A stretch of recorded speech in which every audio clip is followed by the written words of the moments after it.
Charlie Kirk's death has sent shockwaves across the country. If you haven't heard the details yet, let's break down what really happened, why it's so controversial, and what it means for politics, free speech, and society right now.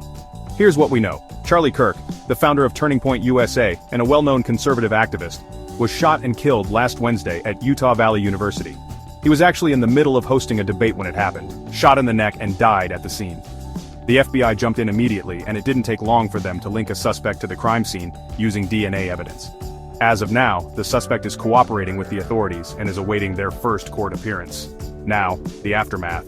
The White House responded by asking Congress for $58 million to beef up security for lawmakers and public figures. Clearly, they see this as part of a bigger problem. Vice President J.D. Vance even filled in to host Kirk's show, using that platform to call out people who were celebrating Kirk's death online. He urged viewers to report those people to their employers. President Trump, not one to stay quiet, also weighed in, criticizing the administration and stoking the political tension even more. But here's where things get even messier. Social media exploded.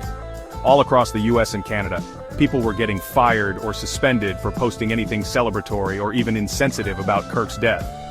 It didn't matter if you were a doctor in New Jersey, a columnist at the Washington Post, a teacher in Texas, or even an Office Depot employee. If your comments crossed a line, you could lose your job. One especially notable story, a nurse who reported a doctor for cheering Kirk's death, was suspended herself, then reinstated, and is now suing her hospital and the doctor. And if you're wondering where the law stands on all this, the Texas Education Agency tried to draw a boundary, saying they're looking into teachers' comments, but they're focusing on remarks that might actually incite violence, not just those in poor taste. On the streets, the reaction was just as intense. Memorials and vigils popped up all over the country. Thousands gathered at the Kennedy Center in Washington, D.C. to mourn Kirk's death. But a recent poll found something pretty unsettling. Liberals are reportedly more likely than conservatives to say they feel joy over the deaths of their political opponents. That's a troubling sign about where we are as a country.